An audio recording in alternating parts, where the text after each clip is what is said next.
NFL as we switch gears to Steelers mini camp where Aaron Rodgers appears to be a happy man in Pittsburgh. He told the media yesterday he got married a few months ago, still searching, and that he chose the Steelers because it will be good for his soul, and it was them or retire. His OC and top wide receiver spoke about him today. You're talking about one of the all-time great quarterbacks and the things he's accomplished in this league.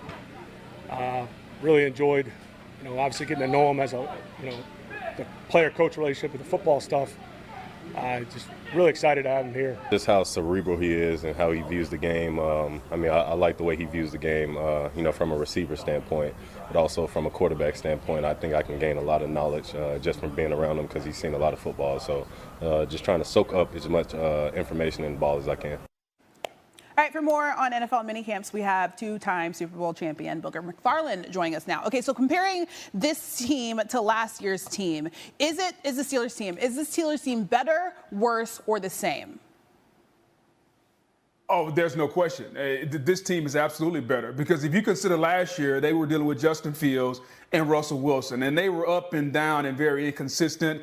They couldn't throw the ball sometimes. Russell could only throw the ball to the outside of the field. Justin Fields sometimes couldn't throw it at all. So now you bring in a guy who's a four-time MVP, a first-ballot Hall of Famer. He's a Super Bowl champion. Yeah, he's 41 years old, and he's limited athletically, but Aaron Rodgers can still throw the football, especially if you protect him. So I think if you're Arthur Smith and you're the offensive coordinator for the Pittsburgh Steelers, you got to make sure, number one, he's protected.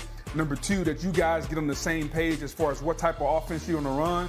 And then thirdly, I think Omar Khan, the GM, would appreciate it if y'all threw the ball to the $30 million receiver in DK Metcalf. But long-winded way of saying he is clearly an upgrade over what they had last season. And quite frankly, it's not even close. And he seems to be coming in a good headspace. Yeah. He said all the right things at the press conference. Teammates are saying all the right things. So we'll see what happens as we go through minicamp. And then training camp, Boog, is now we're going to play a game called What Are They Talking About? We are going to play you a sound bite. Okay. We're going to take the subject out of the sound bite, and you've got to try to guess what they're saying. The first one's from Jim Harbaugh. Take a listen. I like a resume, it kind of reminds me like a general. Any playoff appearance, if they're captain, it's on there. If they have any NFL record. What is Jim Harbaugh talking about? I mean, it kind of sounds like he's talking about like if you were to create, like each player had like a scroll of their accomplishments or something. I'm not, other than that, I'm really not sure what he's trying to create and throwing it across the shoulder. Maybe it's like one of those things for like the Miss America pageant where they put the thing around you because he's throwing it over his shoulder. You know what? Not a bad guess. Maybe that's what it is. I have no idea. He was talking about patches on the practice jerseys to commemorate players' accomplishments. That was a bad one. That's pretty good. All right, the next one. Similar, I guess. The next one is Kirk Cousins. He's going to tell us something. Let's listen. On a 1 to 10, I thought I was at an 8, and I was really back at a 3 or 4, and now I'm getting back to that, 6, 7, and an 8. 6, 7. All right, Booker, what is he talking about? He's talking about his golf swing. He thought he was at a 10. He hit one good drive down the fairway. He says, you know what? I'm at a 10. And guess what? He played the rest of the round. He realized he was at a 3. And now he's getting back. He's trying to figure it out. It's like anybody's golf swing. Just go talk to Rory McIlroy. He thought he was at a 10 at the Masters. After he missed the cut at the RBC Canadian Open, he realized he was at a 3. Which Rory is going to show up at Oakmont this week? We got no idea. I was like, if I know Boog, he's going to go as Kirk Cousins handicapper. Yeah. He's actually talking about his health, but it's close. The health of his swing. Booger, you're the best. Good guesses, bud. Joining us now in a Pittsburgh state of mind with that Oakmont polo ready to go for his golf analysis, not on this show, but somewhere else. Boog, how do you see this fit here with Rodgers in this offense in Pittsburgh? Kevin, I'm going to put this in terms in which you know nothing about. See, the common folk like me and everyone else, you can go to Walmart and get a suit. And it may fit, but it's not going to be perfect. It's not going to be tailored. It's not going to be super 140s. That's similar to the fit of Aaron Rodgers and this Arthur Smith offense. Yeah, they're going to make it work, but is it tailor-made for what Aaron Rodgers really likes as far as a wide-open offense? No. Arthur Smith, we know, wants to run the football play-action pass, and get the football down the field. That's not what Aaron Rodgers is used to doing. Aaron Rodgers wants to be able to have static offense and dictate to the defense what they can do. But I got to think Arthur Smith is a really good coach. He's been in the league a long time. I think he and Aaron Rodgers are going to morph what they know from each other and put it together, and I think they'll be able to get an offense. But make no mistake about it, it's not a perfect fit. It's not like one of those suits you have on right now. It's not tailored to the T, but they will figure out a way, just like us common folk do when we go to Walmart to get a suit. We figure out a way to make it work. By the way, for everyone at home, his favorite item at Walmart is a reversible belt. Trust me, he talks about it all the time. It's the best thing. The best thing. According to ESPN Bet, Pittsburgh win total is set at 8.5 right now. All right, let's talk about the Jaguars. Mandatory minicamp returns. Second overall pick, Travis Hunter, is playing both sides now. The Heisman winner likes it, learning the playbooks for both. He spoke today about his experience so far in Jacksonville. It's been very easy for me. You know, the guys come in and I bring the juice every day. I always got a smile on my face, making everyone laugh when I get the chance. So we just been fun, having fun, and just being kids out here just loving and living our dream. Going to work, that's all it's been. Me and him going to work, Coach Bennett going to work. We just been doing our thing. But when you look at this roster, the Jaguars could certainly use Hunter on both sides of the ball. How much do you expect to see him play on both sides this upcoming fall? Well, first of all, number one, I just love his enthusiasm, Kev. For a young man to be that excited, have a smile on his face, more people should go to work like that more often. But as far as the question you asked, I think he should start on offense, Kev, the way they've started him, but they got to mix him in more on defense. It seems like so far during the OTAs and the mini camp, he's primarily been on offense with a sprinkle of defense. We have something that we've never seen before. They call him a unicorn.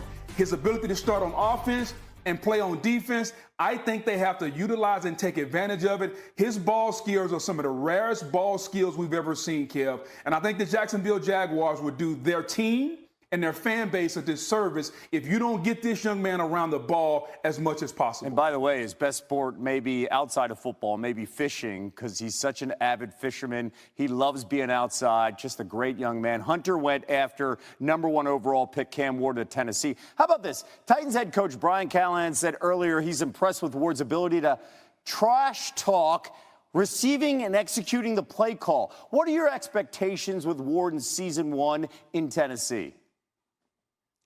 You know, Kev, if you watch him, he reminds you a little bit of Jaden Daniels because his poise, his calmness, his ability to throw the football from the pocket, and he's an underrated athlete with his ability to move inside and out of the pocket also. He's not going to run around like Jaden Daniels or Lamar Jackson, but I do think the sky's the limit for Cam Ward, Kev.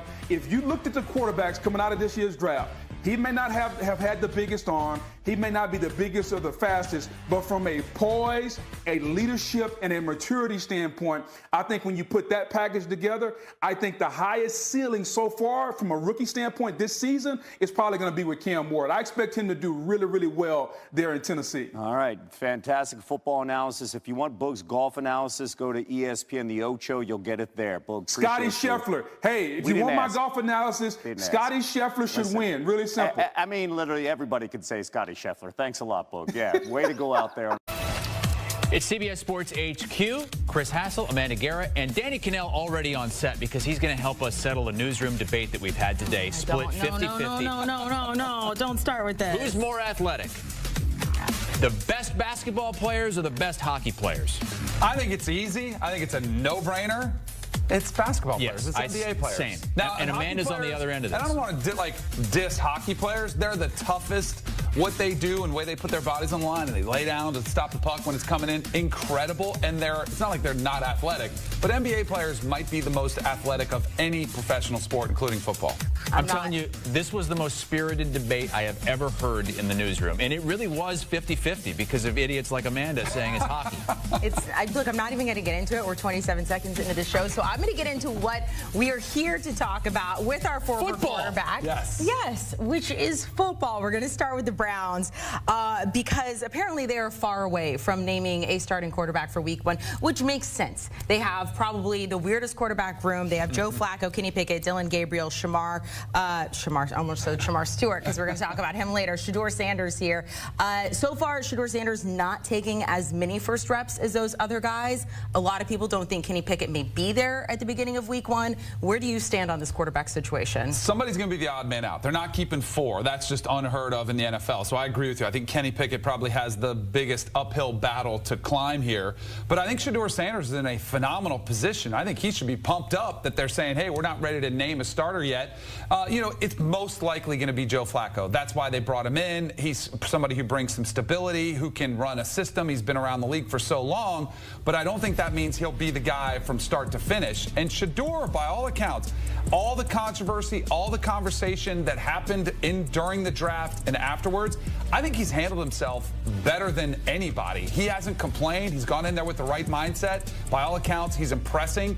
He's played in a lot of different systems. He's had to pick up and learn different concepts, and this is just another one for him. He's been around a professional and his dad for the time he was born, so he knows what it takes to be a pro and how to prepare like a pro. He's got great work ethic, so I think this is a great opportunity for him to maybe get some significant playing time. What I do think is interesting, typically you would hear more about the 3rd-round pick in Dylan Gabriel than you would about the 5th-round pick in Shedeur Sanders. We know why a lot of that is happening, but I do wonder, where is Dylan Gabriel in all this? But apparently he is getting more first-round reps than Shedeur Sanders is. Right, and I don't know. I saw a clip on Tom Brady one time. He was talking about when he was at Michigan and he was trying to work his way up the depth chart, and he said, I didn't care if I got 2 reps, 4 reps out of 20 or 30. He said, I wanted to make the most of every rep. And that's what you have to do as a backup or a 3rd string or a 4th string who's just fighting to make the roster. Every time you get that opportunity on the field, treat it like it is your Super Bowl. And by all accounts, that's what Shedeur is doing right now. And for the most part, he is impressing. Well, let's stay in that division with the Cincinnati Bengals, who are without 2 of their pass rushers at camp. We know about Trey Hendrickson, who's holding out for a big deal. Shemar Stewart, rookie, is involved in a weird contract dispute because 17th overall pick. The Bengals, apparently, they want to set some new precedent with a contract that allows the club to void future guarantees. Let's hear from Stewart yesterday and then defensive coordinator Al Golden. We all agree Trey will be right?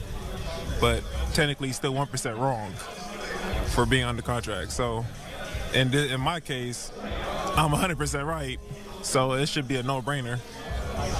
And in Trey's case, I think it should be a no-brainer too.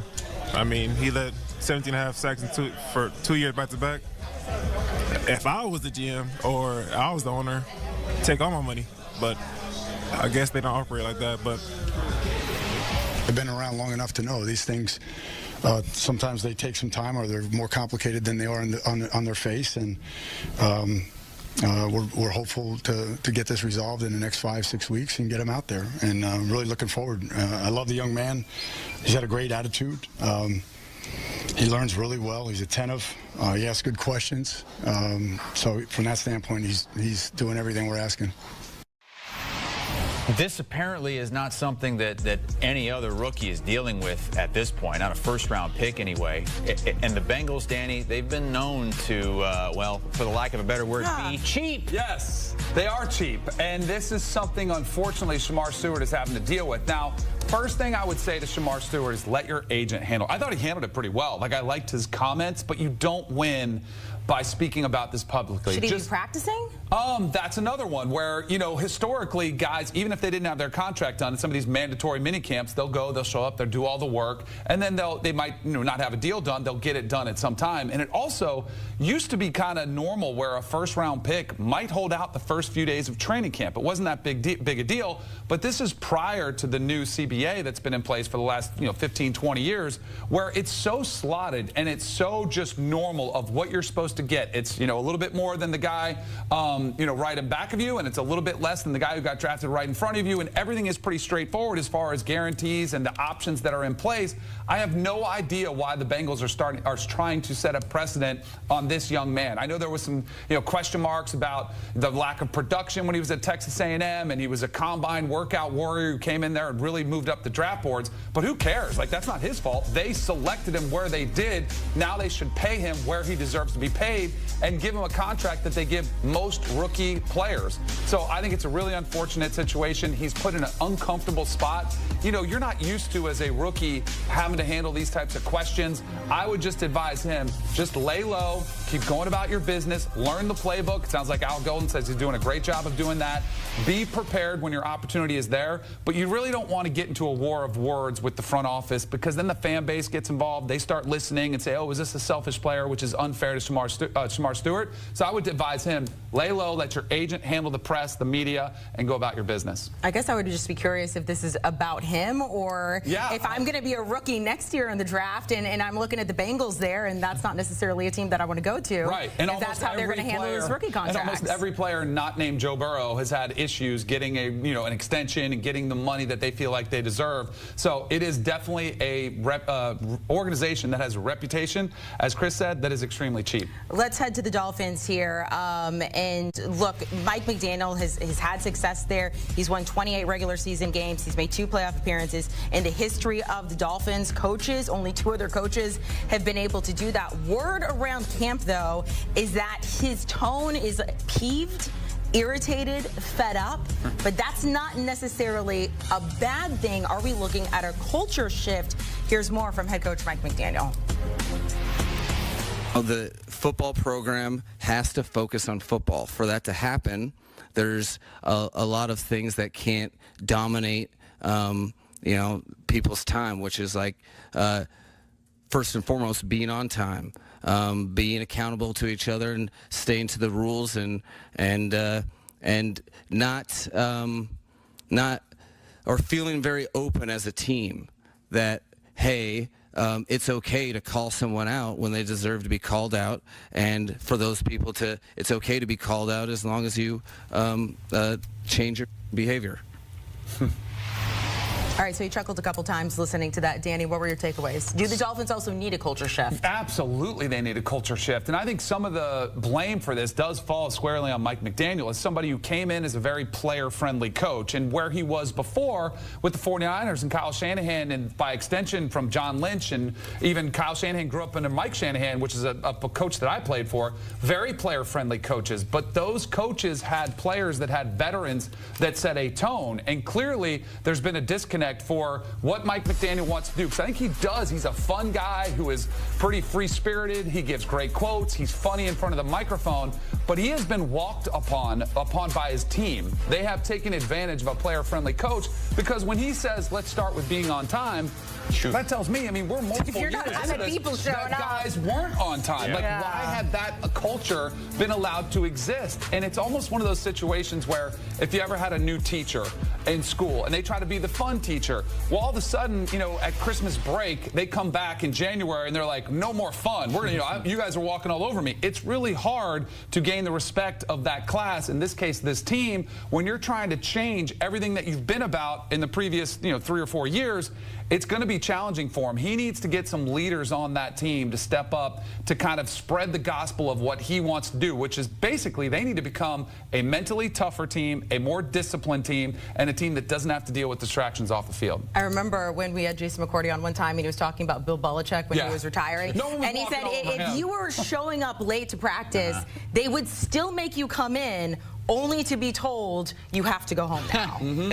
Right. No, and that's somebody who never got walked on. The players never took advantage of him. I do think players took advantage of Mike McDaniel early in his tenure. What does he need to do this season to earn another season down in Miami? I mean, they've got to be over 9-10 wins, I think. You know, if they miss the playoffs again, and they see, the playoff drought is one thing. Like, if they get to the playoffs and they lose again, which is, the longest streak in the NFL, I don't think that's cause to fire him. But they need to be in the playoffs and win some significant games in December. Again, it kind of goes back to the mental toughness. Anytime they've had to go on the road, Kansas City, that was one of the worst, most cold games that we've seen in the history of the league, and it's against Patrick Mahomes, so they had some excuses, but the game wasn't that great. They didn't show up. They looked cold. They looked like they were, frigid. You've got to have some mental toughness and resolve so that it doesn't even appear that it's bothering you. So I do think this team has to get to 9 or 10 wins to really give him relief from some of the criticism that he's taken. All right, Danny Cannell is going to be with us throughout much of this show.